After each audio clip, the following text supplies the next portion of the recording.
вечора. В етері телеканалу АТР Прайм. Це час, коли ми обговорюємо найважливіші для Криму, України і всього світу теми.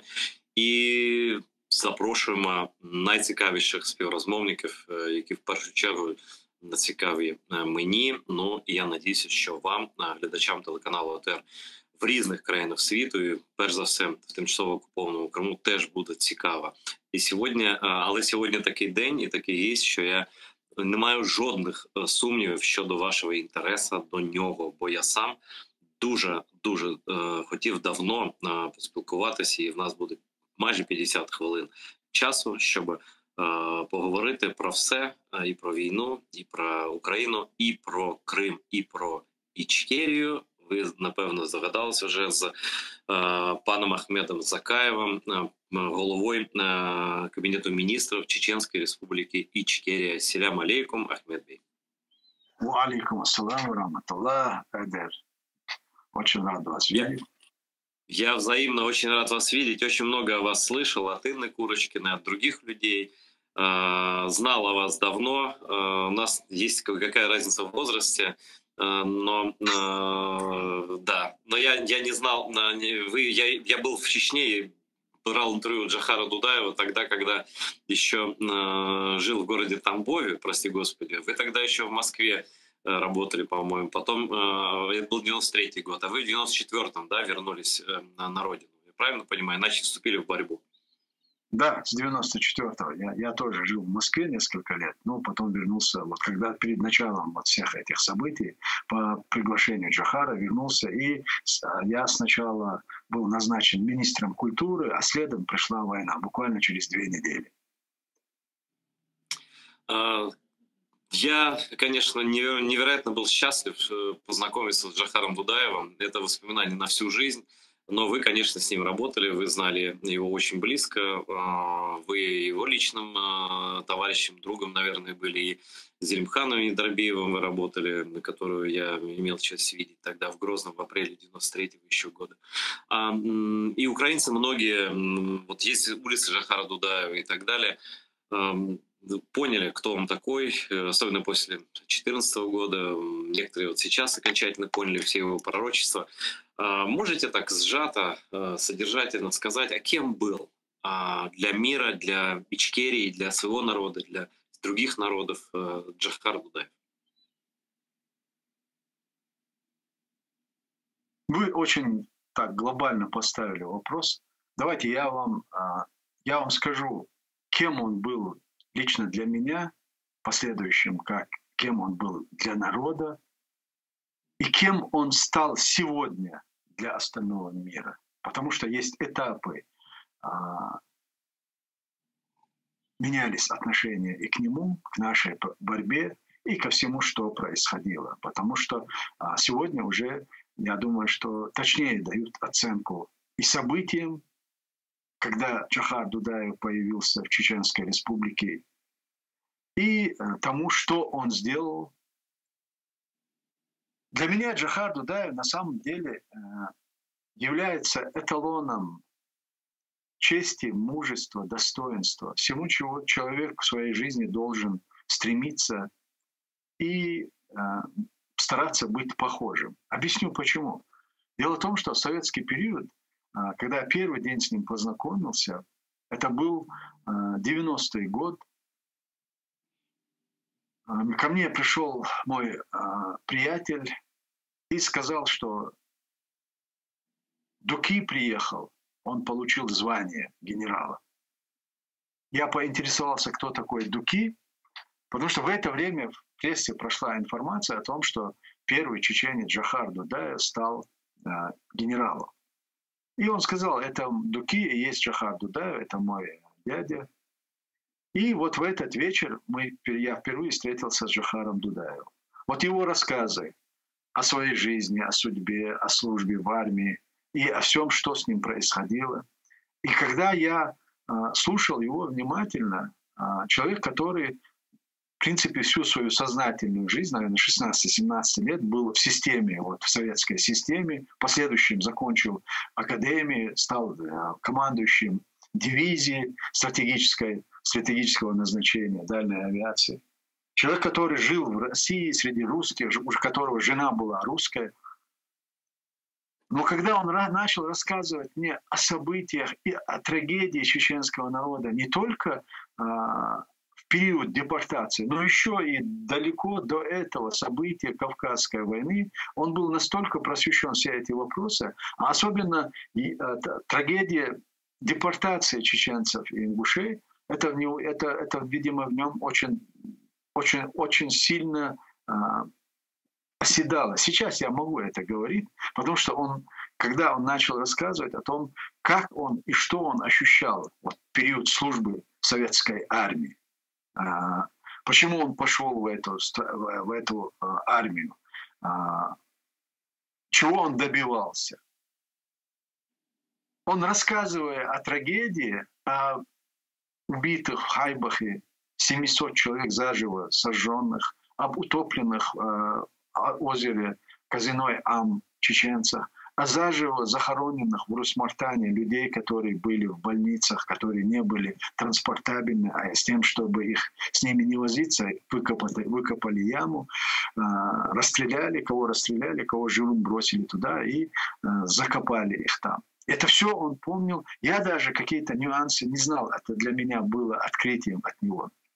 И вот все зло, которое творила Россия, и в частности Советский Союз, он говорил, наверное, иногда мне приходили в мысли в голову сесть на какой-то самолет, которым он командовал, одним из этих самолетов, сесть, прилететь в Москву и разбомбить Кремль. Потому что только таким образом он считал, что можно... Это, представьте себе, это был тот период, это 90-й год, когда он стал первым советским генералом. И вот слушая его, я, конечно, в свою очередь подумал о том, что теперь было понятно, почему ему так долгое время не присваивали звание генерала. Хотя он в службе... И все его сослуживцы о нем говорили, отзывались очень здорово. Маршал Шапошников был его личным другом, и когда он уже стал президентом, эта дружба продолжалась у них. И я тогда подумал, да, наверное, 6-й отдел, или какие у них там были КГБ, знали настроение или о таких помыслах, скрытых Жохаром Дудаевым, его мыслях, кто-то или догадывались, или знали, потому что он одно время был самым молодым полковником СССР, и несколько раз ему отказывали в присвоении очередного воинского звания генерала. И он, когда написал рапорт о том, что он не видит дальше перспективу для службы, вот в этом случае как раз был период перестройки, и Горбачев присвоил ему звание. Вот это его история в советском. И, конечно, я думаю, что на нем отразилось то, что он служил Эстонии. И вот тогда вы тоже, если вы захватили СССР, тогда Эстония, Латвия, Литва — это были за границей на самом деле. В Советском Союзе это были за границей. И, конечно, люди, которые проживали там, и его общение, и круг людей, с кем он общался, видимо, очень серьезно на него произвело впечатление. Он был в своей среде, находясь там, видимо, так я понял. Вот его мысли, его суждения, его планы о будущем, или вообще о том, оценка его, историческая оценка вот этим всем событиям, они вот при Балтике находили, видимо, какие-то общие соприкосновения и с мыслями, и оценками вот этих событий. И я думаю, Ахмед Бей, так они же тоже депортированные эстонцы, их тоже депортировали. У меня дед вырос по маминой линии среди эстонских депортированных людей. То есть судьба очень похожа. И в странах Балтии, в каждой из стран Балтии было много депортированных, точно так же, как чеченцы, примерно в те же годы, ну и до войны еще даже. Все абсолютно правильно. Конечно, и эстонцы, и литовцы, и латыши, все были депортированы. Украинцы, крымские татары. Это же наше, это общее. Помимо этого еще, видимо, сказывалось и какие-то политические моменты. Вот что эта страна была оккупирована, да, советская, что она находилась под советской оккупацией. И сами эстонцы и латыши, и литовцы, они же не смирились с этой оккупацией до конца, хотя они более 50 лет находились под советской оккупацией. И вот, видимо, вот эти настроения очень серьезно и четко передавались Джохару Дудаеву. И теперь второй этап. Это был уже 96-й год. После того уже избрали его президентом, он вернулся. А как он вернулся? Вот это тоже очень важный момент. В тот период перестройки, Докка Гапуриш Завгаев, наш первый секретарь обкома партии, как и другие партноменклатура, он начал ориентироваться по ситуации и начал перекрашиваться в демократы. И они решили провести такой общенациональный конгресс под патронажем Верховного Совета. Ну, подключили туда еще и неформалов, такие политические партии, движения, которые тогда создавались. И одним из этих руководителей Вайнарской демократической партии был Зелимхан Ендербиев, тоже был вовлечен вот в этот оргкомитет и проведение этого съезда. Почему я говорю об этом съезде? Дело в том, что именно на этом съезде было принято решение, была принята декларация о государственном суверенитете на уровне общественности, а через день, на следующий день, Верховный Совет во главе с Завгаевым практически утвердил и принял эту декларацию. Это было спущено с Кремля, потому что они поменяли законы в апреле месяце. Союзные республики были приравнены по статусу, вернее, автономные республики были приравнены по статусу к союзным республикам, и в связи с этим было принято решение привести в соответствие местное законодательство с центральным, и нужно было провести формально эту такую процедуру провозглашения независимой декларации о государственном суверенитете, чтобы поменять статус автономной на союзную республику. И вот в этой ситуации у них разгорелся спор, когда было принято решение и сформировался исполком, исполнительный комитет вот этого Народного фронта, этого конгресса. И вот там пошел в тупик. Неформалы предлагали своего человека, Зелимхана Ендербиева, а те, которые были на завгаевской стороне, предлагали Умхаеву Лечу. И вот компромисс прошелся на том, что вот в этот день на съезде выступил Джохар Дудаев. Впервые после звания генерала он выступил на съезде. И вы знаете, на этом съезде он указал, нам не страшны, когда очень эмоционально было воспринято это все, нам не страшны российские или советские самолеты, их можно сбивать. Российские танки, советские танки, их можно подбивать и сжигать. Для нас страшны вот эти два помпезных здания, которые строят здесь. Это было здание КГБ и МВД. Они рядом выстраивали очень мощные, монументальные такие здания. Он указал на эти два здания, и, в принципе, знаете, весь зал всколыхнул. Вот это очень сильно воздействовало на чеченцев, которые присутствовали на этом съезде. И вот уже он стал как бы абсолютно олицетворением свободы чеченцев и независимости. Вот с этого момента, можно сказать, с этой фразы. И когда уже эти конкурирующие на пост председателя исполкома, когда Верховному Лечу Умхаеву предложили, хорошо, если Джохар Дудаев согласится, ваша сторона примет эти условия. Это сказали ВДПшники, ВДП, Зелимхановские. Те сказали, конечно, будучи уверены в том, что Джохар не откажется от своей такой серьезной работы, политической карьеры, которая у него есть. И вы знаете, по тем временам, просто если исходить из каких-то милитарных интересов, я скажу, в то время Джохар Дудаев, как командующий этой дивизии, командующего со всеми этими надбавками, он получал более 2000 рублей. Более 2000 рублей. И это в то время в Советском Союзе это было очень большие деньги, очень большие. Я исхожу просто, почему это говорю. И третий этап.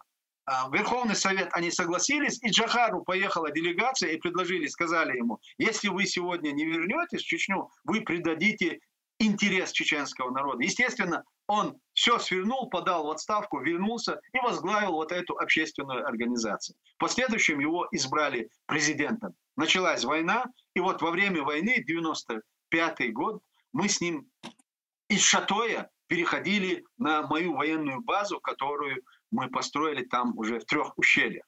И вот когда он пешком шел с дипломатом на плечах у него короткий автомат, и мы поднимались в горы, пешком мы шли в грязи. Я смотрел и наблюдал за Джохаром и думал, насколько нужно было любить свой народ, движим тем, чтобы избавить этот народ, свой народ от этого ига, который они испытывали, освободить этот народ и привлечь к ответственности всех, кто совершили преступления против его народа. Вот эти 3 этапа в его жизни, и потом вскоре он погиб, они, конечно, оставили очень глубокий след. И вот сейчас, закругляясь, я скажу, в моей жизни единственное бога, как пел в своих песнях Кикабидзе, «Мои года, мое богатство». Мое отношение к этим людям, и к Джохару Дудаеву, и к Аслану, и к Зелимхану Юндабию, тем, кто стояли у истоков этого национально-освободительного движения, вот это есть мой багаж и мое богатство. Я счастлив тем, что Всевышний дал мне возможность познать этих людей, называть этих людей своими друзьями, своими наставниками, соратниками и продолжить дело, за которое они отдали своей жизни. И я думаю, что для остального мира, вот когда сегодня вспоминают высказывания Джохара, когда шла ожесточенная война в Чечне, 300 тысяч убитых, и когда он говорил, что мир закрыл глаза, это предательство не только чеченского народа, но и всего человечества, что за это придется отвечать. И вот тогда как раз он и говорил, что как себя будет вести Россия, новая Россия, демократическая Россия, и какие аппетиты, и к чему это в конечном итоге приведет. И вот война в Украине, он еще тогда говорил о том, что солнце свободы для Кавказа взойдет в Украине. И мы сегодня стали свидетелями, что эти слова были пророческими. Абсолютно так. И про Крым мы знаем его слова. И он был абсолютный идеалист, вот совершенный идеалист. Я его таким запомнил еще будучи молодым журналистом. Мне был 21 год, но я тогда понял, что это человек немного не от мира сего. Хотя, казалось бы, советский, военный и все такое. Но потом я узнал от его бывших сослуживцев многое такого, что не скажут об обычном военном, об обычном генерале. Это, почитайте книгу хотя бы Аллы Дудаевой «Миллион первый». Это как раз про то, что когда Джохара спросили, вы же первый генерал среди чеченцев, он сказал, нет, говорит, нас миллион генералов, я всего лишь 1 первый. Вот.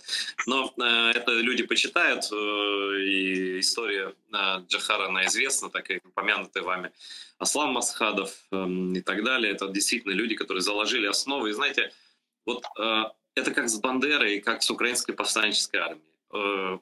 Когда-то казалось кому-то, что они все уничтожены, и что никаких шансов нет, и что Украина никогда не будет независимой, и что все похоронено, и до сих пор так русские думают, не понимают они главного, что ни одной жертвы героев не бывает зря. И, конечно, Ичкерия станет свободной, это не лозунги, это просто логика, и сейчас все развивается именно так, как говорил Джохар Дудаев, упоминая про Украину и так далее.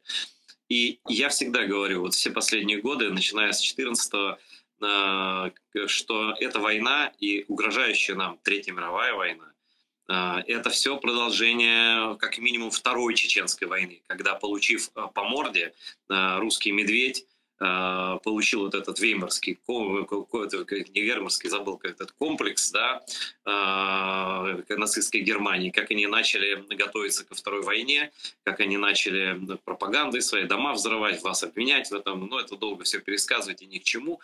Но я вспомнил эпизод на прощании, когда мы прощались тогда в апреле 93 года, Джохар Дудаев сказал, а ты можешь найти в телефонной книге, тогда не было интернета, телефон человека по фамилии Рак, Иван, кажется. Это мой инструктор, летчик-инструктор, который его впервые посадил за штурвал. Видимо, такие самолеты были, где вот одно место занимает инструктор, а другой студент, курсант, да? Это летное училище имени Марины Росковой, прости господи, дальней авиации. И я с чистой душой позвонил этому капитану Раку, который уже, наверное, был полковник, наверное, в отставке. И я услышал такой холод в трубке, когда он узнал, от кого я хочу привет передать. Еще не было войны. Чечня просто объявила себя независимой. Никто не пострадал тогда еще вообще. И какое дело было там до Чечни, до Украины этим людям в 93-м году начала, да? Я услышал такой холод в словах этого человека, что в голосе, что я понял, что что-то сломалось, что-то будет не то. Он сказал что-то типа того: не передавайте мне ничего от этого врага, который ничего ему не сделал вообще, да? И сейчас и он ненавидел народ, который ничего ему не сделал вообще. И я к чему? Прошло почти 30 лет. И сейчас выпускники, ну, те же самые, может, не однокурсники, а может, и однокурсники, или младшие офицеры, которые знали его, служили у него в Тарту, там, молодыми, или где-то еще, может, в Иркутске, где он служил. И, по-моему, в Шайковке он служил, это Калужская область, там тоже база дальней авиации. Вот эти люди, которые его знали, которые, или их там воспитанники, они сейчас наносят ракетно-бомбовые удары по Украине, да, не щадя, не имея никакой офицерской чести, в отличие от Джохара, не щадя мирных людей. Это вранье, они знают, в кого они стреляют, прекрасные объекты знают. И то же самое, страшная история с кадыровцами. У меня никогда язык не повернется назвать их чеченцами, но в силу моего жизненного опыта, да, вот, кадыровцы идут убивать с удовольствием, радостно, ну, чаще с огромными понтами, как это принято в такой бандитской среде, да, убивать радостно украинцев. И для нас самый большой вопрос, для меня, для украинцев, для всех, что это за явление такое кадыровщина? Кто он как психотип?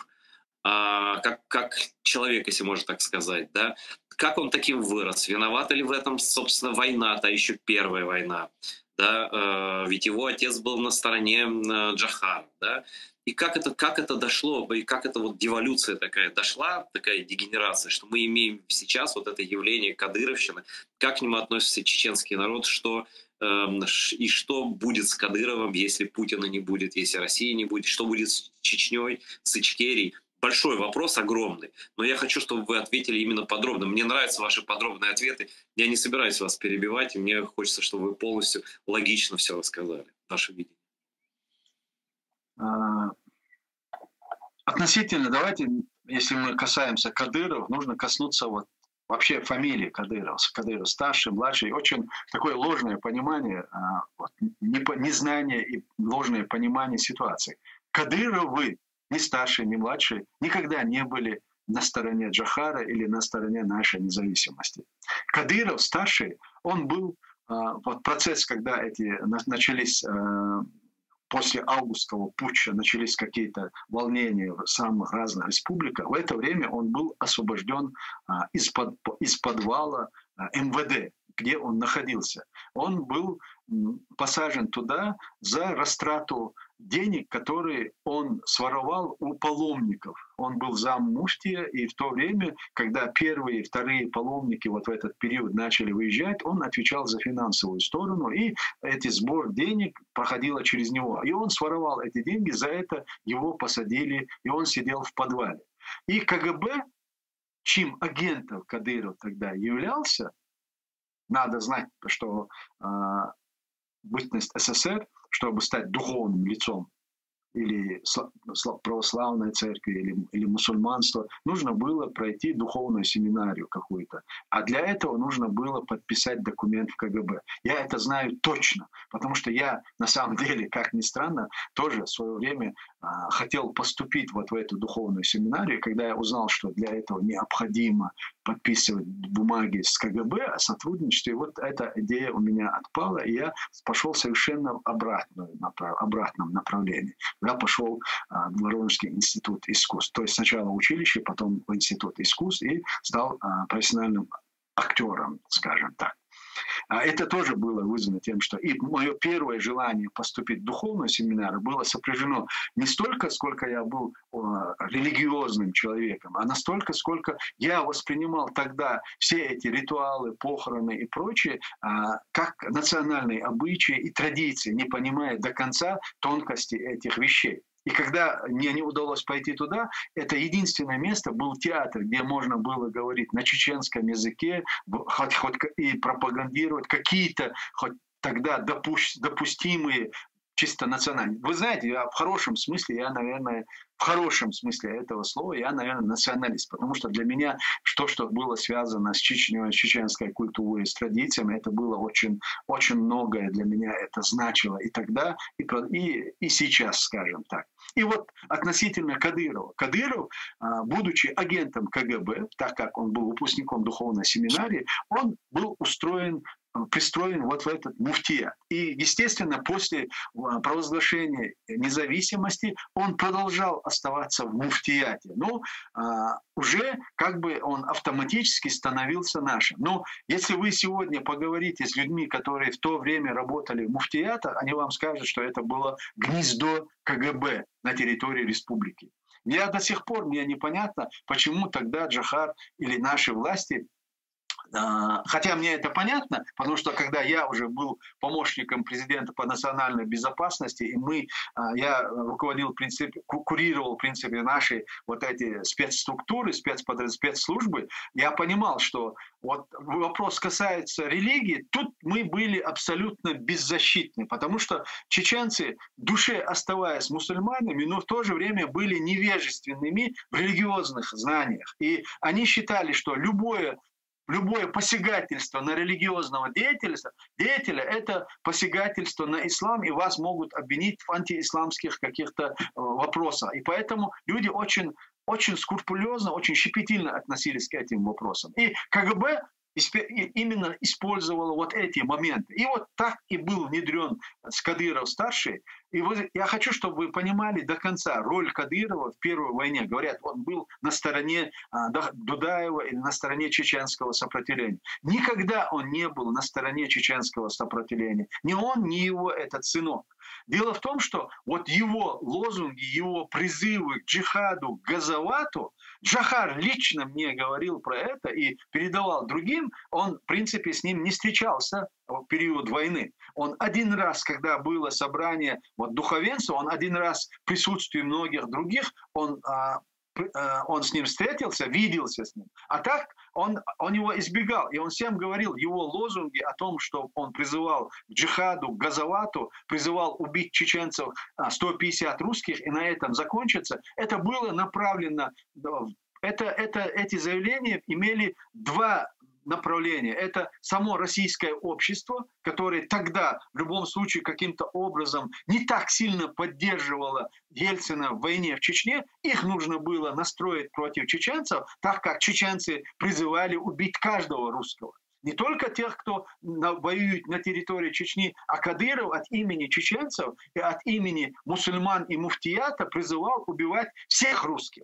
То есть это одна сторона. Другая сторона, это было направлено на Запад, с тем, чтобы западные страны понимали, с кем Ельцин имеет дело, что это исламские радикалы, которые сегодня призывают к всемирному джихаду, и вот Ельцин ведет войну не с чеченским народом, а вот с радикалами, которые возглавляет Джохар Дудаев. Вот это была роль отца в Первую войну.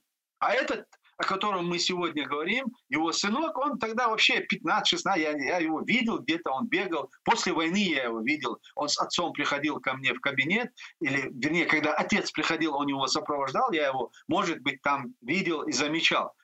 А вот уже вторая война и вторая чеченская война. И вот что произошло так? Вот эти 3 года, межвоенные 3 года, Кадыров сделал все, чтобы расколоть чеченское общество на 2 лагеря, на 2 враждующих, непримиримых лагеря на религиозной почве.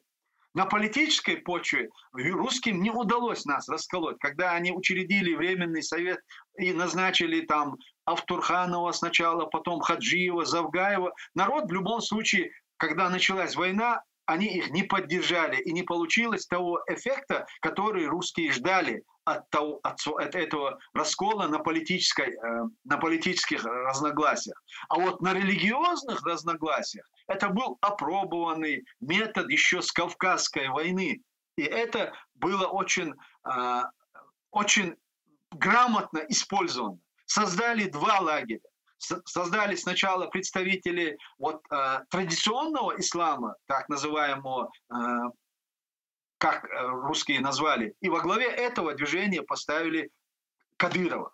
и создали так называемый чистый ислам, во главе которого поставили Ису Умарова, брата, сводного брата Маулади Улугова, которого вы хорошо знаете. И вот на этих двух идеологиях они раскололи чеченское общество и привели к тому, что весь мир ужаснулся от того, какие процессы происходили в республике между двумя войнами. Это была война, только она была в другой форме, которую вели российские спецслужбы с нами. И, к большому сожалению, ни наше руководство, ни мы, ни сам чеченский народ оказались не готовы противостоять вот этим провокациям и вот этой войне. И, к большому сожалению, мы проиграли. И поэтому весь мир, в принципе, когда Путин, взорвав дома в Волгодонске, Буйнакске, начал войну, вторую военную кампанию, мир замолчал, мир закрыл глаза. Он и в первую, в принципе, особо не вмешивался в это. А во вторую вообще дали карт-бланш. И все, и российские. И в этой ситуации Кадыров, уже старший, снова взял сторону народа, которого Путин приговорил к смерти. Вот есть высказывание Путина, это, во-первых, перед так называемым референдумом, который он провел 23 марта 2003 году, и 2002 год, после ими же спровоцированного теракта в Норд-Осте, он провел совещание и сказал, что все, кто выступает за Масхадова, а Масхадов законно избранный президент, они выбирают войну. Если даже они из-за страха, из-за чего-то, если они каким-то образом будут оказывать поддержку, они все будут уничтожены. И в последующем 2003 году он перед референдумом сказал, если вы сегодня не пойдете и не проголосуете за Конституцию, которую они предложили, это значит, если вы хотите, чтобы к вам не стачались в 2 часа ночи и не уводили ваших людей, если вы не хотите, чтобы вас бомбили, чтобы война продолжалась, вы пойдете. Это был открытый шантаж. И в этой ситуации, можно сказать, Кадыров выполнил все задачи, которые были поставлены перед Путиным. И он открыто, когда у них был передача «Во взгляде», когда их пригласил Любимов, когда их пригласил на встречу Кадырова и Гантемирова, обеих этих ставленников России, и Гантемиров задал вопрос Кадырову, а чем вы занимались 95-й, 96-й, 97-й год? Он сказал, Владимир Владимирович Путин знает, чем я занимался. На самом деле Владимир Владимирович Путин знал, чем он занимался. А почему Кадырова убили?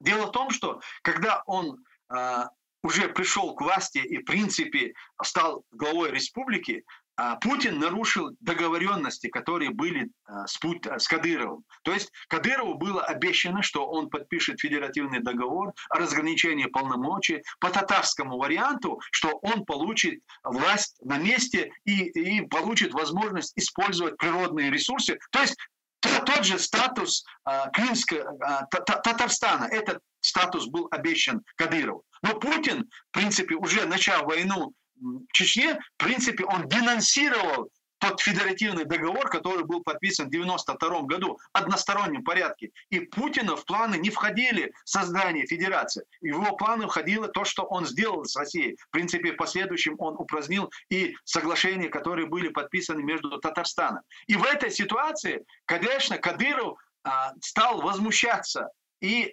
был противником уже дальше. И во избежание возможных каких-то столкновений с Кадыровым его ликвидировали. И я думаю, что его сын в этом вопросе, он, если не напрямую, но в последующем, что он 100% знает, что Кадырова старшего убрал Путин, ФСБ, это Кадыров знает. И несмотря на это, если вы обратите внимание, как взлетела карьера Рамзана Кадырова после гибели отца. Он до убийства Кадырова-старшего, он являлся начальником службы безопасности Кадырова-старшего.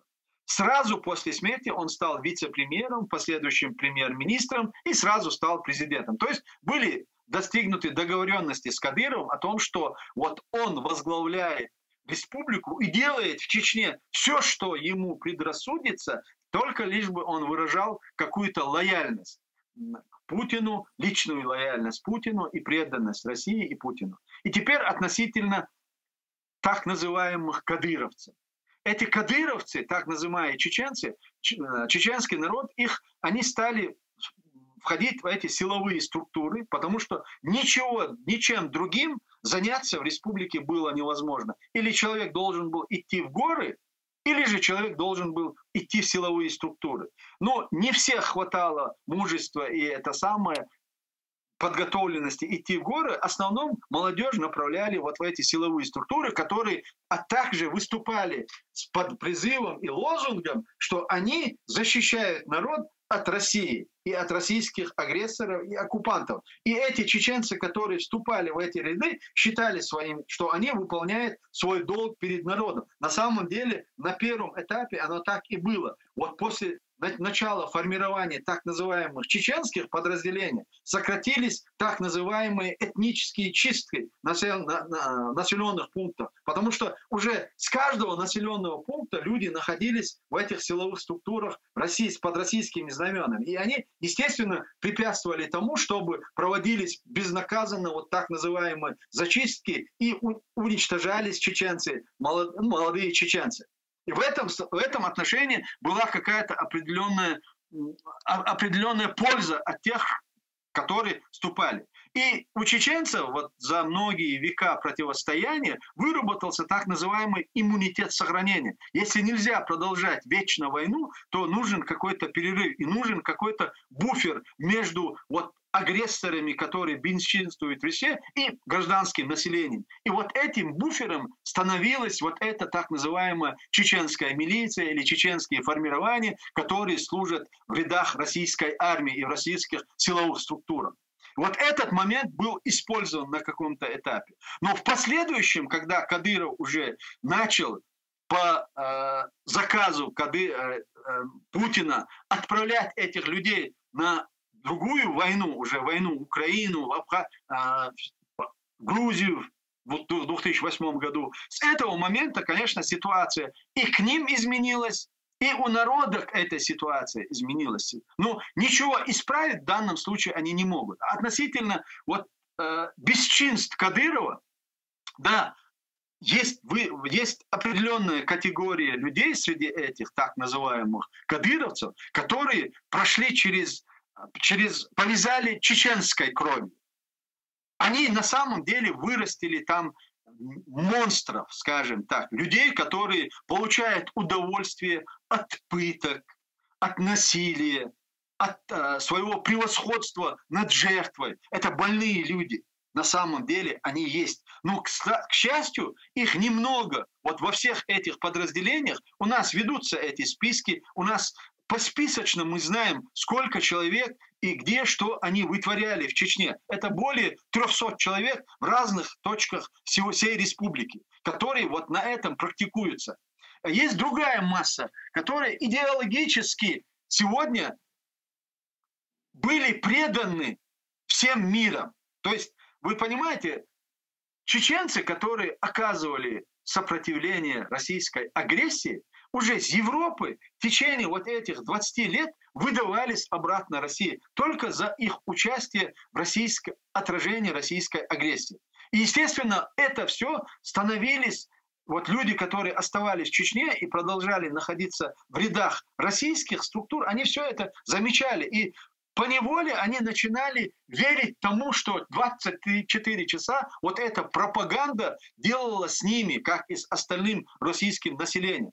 Поэтому я в большей степени вину за то, что сегодня, это не десятки тысяч, как Кадыров говорит и Путин, там 2-3 тысячи постоянно там на первом этапе там были. Я не знаю сейчас сколько, хотя Кадыров уже за счет средств, он подкупает даже людей из другого региона, лишь бы они представились как добровольцы из Чечни. Это чтобы выдержать договоренности с Путиным о том, что он будет там отправлять каждую неделю там по 200 человек. Он уже просто покупает людей и по Северному Кавказу, и по всей России, чтобы включить этих списков и так сделать их так называемыми кадыровцами. А я знаю очень много случаев, где сегодня возбуждаются уголовные дела, и людей сажают за дезертирство, тех, кто отказывается ехать туда. И точно так же я знаю, что сегодня мощный отток чеченских молодых людей из Чечни, которые пытаются выбраться из России именно из-за той мобилизации, которую Путин и Кадыров ведут в республике. Поэтому с этими кадыровцами тоже все неоднозначно, Айдар. Я очень извиняюсь, что я так много говорил, но нет, Ахмед Бей. То, что вы говорили, предельно важно, потому что это важно понимать всем. Этого даже я не понимал до конца. Я понимал, как это примерно работает, но вот эти все нюансы, это безнадега чеченцев, это изгнание, это унижение, это массовые убийства. Это все одно за другим тянулось, и выросло какое-то количество иманкуртов. Это все абсолютно вы объяснили идеально, просто идеально. Вот. Я вас хочу задать еще несколько не очень длинных вопросов, допустим, 3. У нас остается 10 минут. Нет, это я сам просил вас отвечать подробно. Это для меня предельно важно. Да? И наши зрители, они хотят разбираться досконально в этом. Что будет? Вот недавно он там с Шойгу встречался, Кадыров. Кто он по отношению к Путину и что будет с ним и его режимом, когда Россия потерпит поражение в войне с Украиной и цивилизованным миром? Айдар, никаких сомнений. Я говорил это и раньше, говорю и сейчас. Он никакая не самостоятельная фигура. Он даже не принят вот так называемую российскую элиту.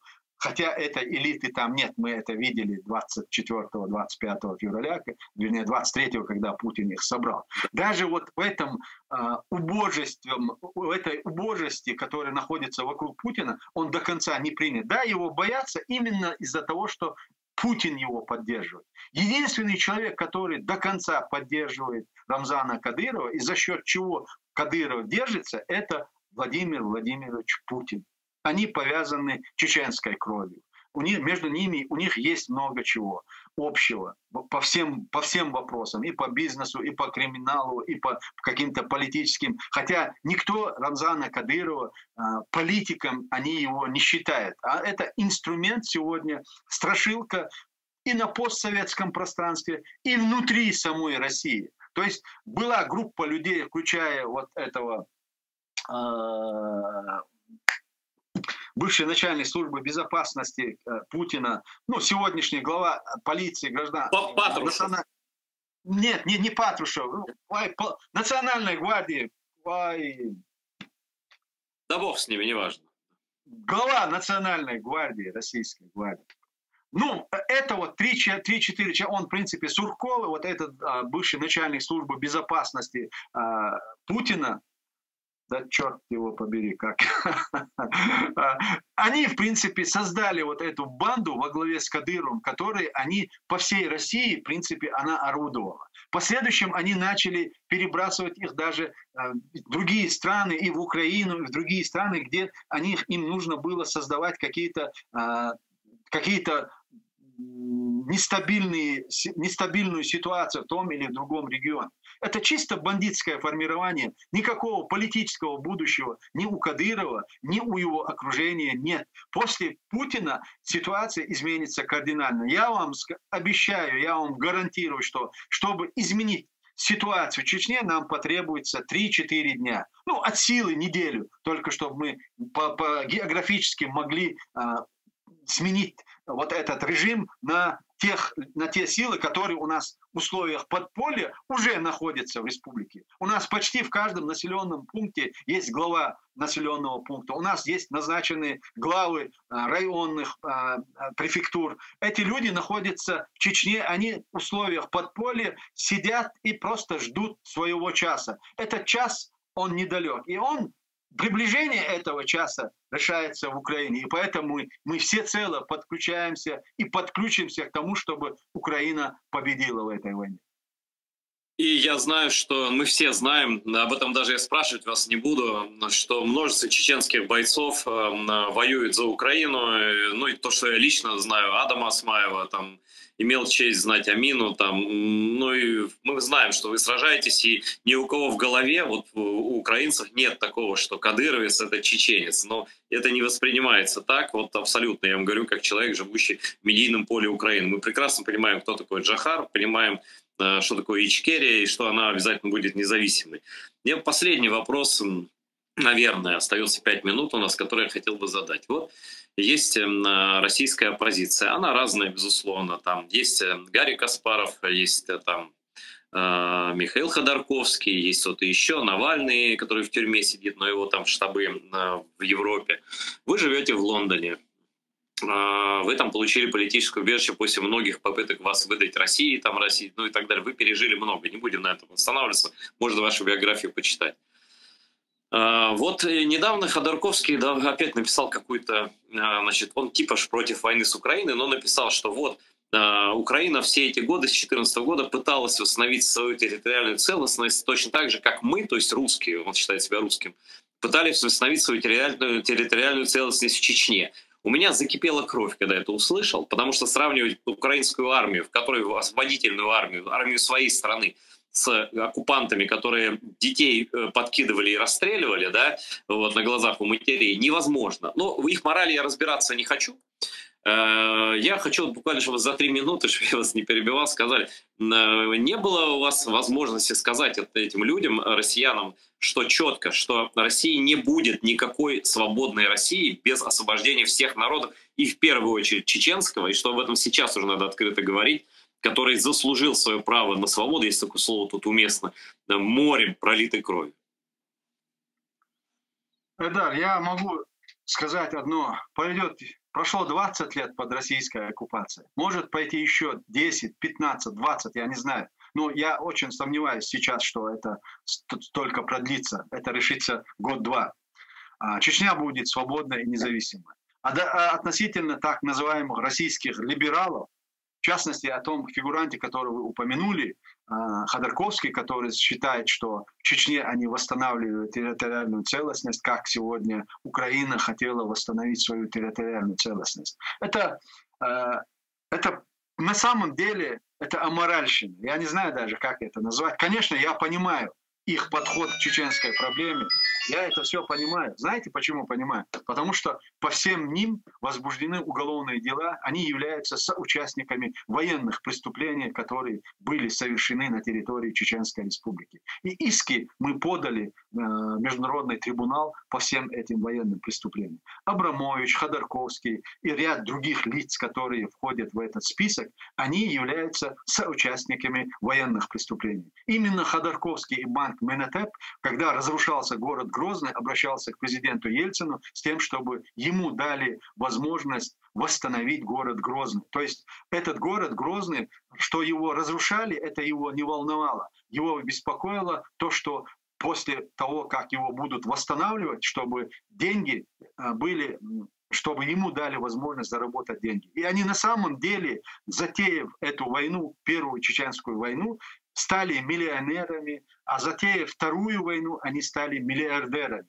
И я уверен в том, что вот вкупе со всеми другими делами, которые будут рассматриваться по отношению к украинской трагедии, которая сегодня происходит, где будут арестовываться счета недвижимости этих людей и переводиться в фонд возрождения, восстановления Украины, мы свою часть в этом деле тоже возьмем и получим, иншаллах. Эти люди должны нести ответственность. Сегодняшний Путин — это их порождение, это они его сделали. Это они его избрали, это они вложили в деньги его политическую карьеру и в то, что они сегодня сделали. Я различаю, я не причисляю к этой группировке Гарри Каспарова. Мы с ним встречались, мы с ним неоднократно разговаривали на эту тему. И его отношение и к чеченской трагедии, и ко всем вот этим вопросам, у него оно, конечно, кардинально изменилось, особенно после того, как он окончательно перебрался сюда, на Запад. И он один из первых, хотя его трудно назвать русским, он, наверное, такой же русский, как мы с тобой, а он один первый, который пытался изменить ситуацию в России. Он действительно хотел сделать Россию правовым государством, тогда, когда и Ходорковский, и Абрамович, и все они находились на службе у Путина. Но он потом... Ахмед Бей, он именно... Закончим тем, что он именно тоже идеалист, в моем понимании, да, вот этот идеализм, который многие не понимают, такие, как вы, люди. Я хочу с вами познакомиться, когда в следующий раз будете в Украине, вы были уже, найдем возможность, надеюсь, увидеться. Я благодарю вас, время передачи истекло, но будут еще. Ичкерия будет свободна, Крим, Сербес, Ладжак, Україна обов'язково переможе, російський рейх буде знищено. З нами був Ахмед Закаєв, прем'єр-міністр Чеченської Республіки Ічкерія. Я прощаюсь з вами. Я дуже вдячний вам за ту підтримку, яку ви робите для того, щоб АТР продовжив мовлення. АТР воює разом з вами, воює за вас, за Крим, за Україну, за цивілізацію на медійному фронті. Залишайтеся з нами. До нових зустрічей.